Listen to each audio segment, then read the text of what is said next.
ಕೊಡ್ತೀರಾ 10 ರೂಪಾಯಿ ಹೋಗ್ಬಿಟ್ಟು ಬಿಜೆಪಿ ಪಾರ್ಟಿಗೋ ಕಾಂಗ್ರೆಸ್ ಪಾರ್ಟಿಗೋ ಎಲ್ಲ 10 ರೂಪಾಯಿ ತಗೊಂಡು ಕೊಡ್ತೀರಾ?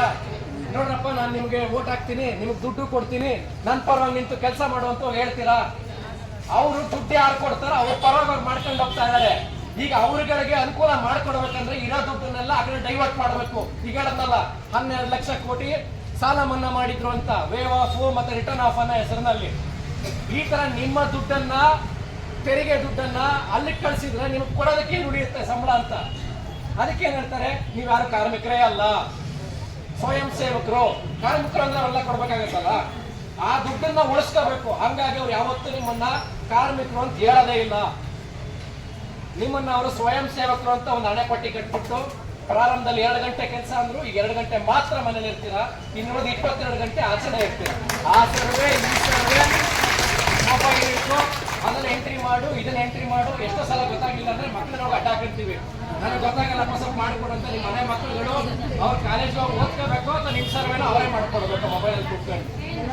ಸೊ ಪರಿಸ್ಥಿತಿ ಈ ತರ ನಿಮ್ಮನ್ನ ಬಿಟ್ಟಿ ಚಾಕರಿ ಮಾಡಿಸ್ಕೊಂಡು ಅವರು ಕೆಟ್ಟ ಹೆಸರು ತಗೊಳಕ್ ರೆಡಿ ಇಲ್ಲ. ಅಂದ್ರೆ ಎಲ್ಲ ಕೆಲಸ ಮುಂತಾರೆ ಮೇಲೆ ಹಾಕ್ಬಿಟ್ಟು ಅವ್ರು ಕ್ರೆಡಿಟ್ ತಗೊಂತಾರೆ.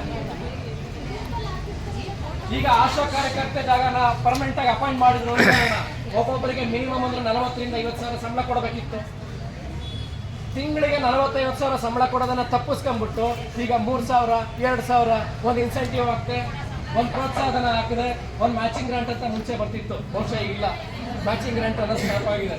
ಸೊ ಈ ತರ 40 ಸಾವಿರ 50 ಸಾವಿರ ಬರೋ ಕಡೆ ನಿಮ್ಮನ್ನ ಬಿಟ್ಟಿ ಚಾಕರಿಗೆ ಹಚ್ಬಿಟ್ಟು ಹುಡುಗಾಸ್ ಕೊಡೋದು.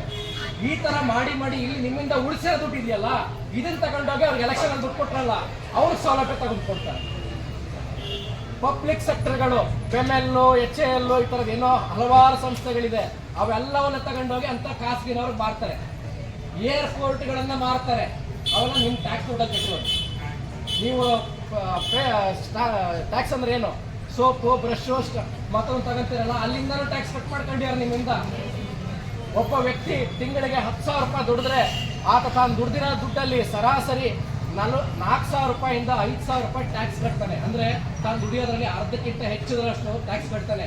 ಈಗ ಯಾರ್ದು ಹೇಳ್ತಾ ಇದೀನಿ ಅಂದ್ರೆ ನಿಮ್ಮಂತವ್ರದ್ದೇ. ನೀವು ದುಡಿಯೋ ದುಡ್ಡಿದೆಯಲ್ಲ, ನೀವು ದುಡಿಯೋ ದುಡ್ಡಲ್ಲಿ ಲೆಕ್ಕ ಹಾಕೊಂಡೋಗಿ ನೀವೇನೇನು ಪರ್ಚೇಸ್ ಮಾಡಿದ್ರಿ, ನೀವು 10,000 ರೂಪಾಯಿ ಒಂದು ತಿಂಗಳಲ್ಲಿ ದುಡಿದ್ರಿ, ಆ 10,000 ರೂಪಾಯಿನ ಖರ್ಚು ಮಾಡಿದ್ರಿ ಅಂದ್ರೆ 4 ರಿಂದ 5,000 ಅಂದ್ರೆ ಶೇಕಡ 40 ರಿಂದ 50ರಷ್ಟನ್ನ GST ಹೆಸರಲ್ಲಿ ಮತ್ತೊಂದು ಹೆಸರಿನಲ್ಲಿ ತೆರಿಗೆನ ಕಟ್ಬಿಟ್ಟಿರ್ತೀರಾ. ಅವ್ರು ಕೊಟ್ಟ ದುಡ್ಡು ಅವ್ರಿಗೆ ವಾಪಸ್ ಕೊಟ್ರಿ, ನಿಮ್ಗೆ ಉಳಿದಿತ್ತೇನು? ಸರ್ಕಾರಗಳು ನಿಮ್ಮಿಂದ ತೆರಿಗೆ ಭಯೋತ್ಪಾದನೆ ಮಾಡ್ತಾ ಇದೆ. ನಿಮ್ಗಳಿಂದ ತೆರಿಗೆ ವಸೂಲಿ ಮಾಡುತ್ತೆ, ದುಡ್ಡು ಮಾಡುತ್ತೆ, ತಗೊಂಡೋಗಿ ದೊಡ್ಡ ದೊಡ್ಡ ಶ್ರೀಮಂತರುಗಳು ಹಂಚುತ್ತೆ. ನಿಮ್ಗಳಿಗೆ ನೀವು ರಸ್ತೆ ಹೋರಾಟ ಮಾಡ್ತೀವಿ. ಸೊ ಇದೇ ಇರೋದು. ಅಧಿಕಾರದಲ್ಲಿ ಇವಾಗ ಕಾಂಗ್ರೆಸ್ ಇದೆ, ನಾಳೆ BJP ಬರ್ಬೋದು, ಅವರು ಇದೇ ಕೆಲಸನೇ ಮಾಡೋದು. ಈಗೆಲ್ಲ ಕಾಂಗ್ರೆಸ್ನವ್ರು ಇದ್ದಾರೆ ಬಹಳ ಕೆಟ್ಟವರು, ಅವರಿಂದಾನೇ ಎಲ್ಲ ಸಮಸ್ಯೆ. ಅವ್ರು ಬದಲಾಗ್ಬಿಟ್ರೆ ಚೇಂಜ್ ಆಗುತ್ತೆ ಅಂದ್ರೆ ಇಲ್ಲ. ಎಲ್ಲಾ ಪಕ್ಷಗಳಿರೋದೇ ಹಂಗೆ. ಅಧಿಕಾರದಲ್ಲಿ ಕಾಂಗ್ರೆಸ್ ಇರಲಿ, BJP ಇರಲಿ, ಇನ್ನೊಂದು ಪಕ್ಷ ಬರಲಿ, ಎಲ್ಲಾ ಪಕ್ಷಗಳು ಒಂದೇನೆ.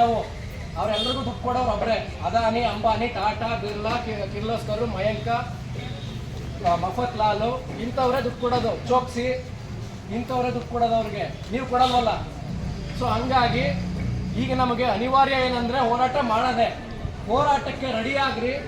7ನೇ ತಾರೀಕು ಇಡೀ ಕರ್ನಾಟಕ ಎದುರಬೇಕು. ಇಡೀ ಕರ್ನಾಟಕದಲ್ಲಿ ಒಂದು ಸುದ್ದಿ ಆಗ್ಬೇಕು. ಹಿಂದೆ ಪೇಪರ್ಗಳಲ್ಲಿ ಸುದ್ದಿ ಆಗ್ತಿತ್ತು, ಗುಲಾಬಿ ಗ್ಯಾಂಗ್ ದಾಳಿ ಅಂತ, ಗುಲಾಬಿ ಗ್ಯಾಂಗ್ ಬೆಂಗಳೂರು ಮುಕ್ತು ಅಂತ. ಈಗ ಮತ್ತೊಮ್ಮೆ ಗುಲಾಬಿ ಗ್ಯಾಂಗ್ ಅಂತ ನಮ್ಗೆ ನನೆಪಟ್ಟೆ ಕಟ್ಟಿದ್ದಾರೆ ನಿಮಗೆ. ಆ ಗುಲಾಬಿ ಗ್ಯಾಂಗ್ ಮತ್ತೆ ಬರುತ್ತೆ ಅನ್ನೋ ಒಂದು ಎಚ್ಚರಿಕೆನ ಕೊಡ್ತಾ ನನ್ನ ಈ ಮಾತನ್ನ ಮುಗಿಸ್ತಾ ಇದ್ದೀನಿ. ಆಶಾ ಕಾರ್ಯಕರ್ತರ ಹೋರಾಟ ಚುರಾಯಿವಾಗಲಿ. AIUTUC ಜಿಂದಾಬಾದ್, ಇನ್ಕಿಲಾಬ್ ಜಿಂದಾಬಾದ್.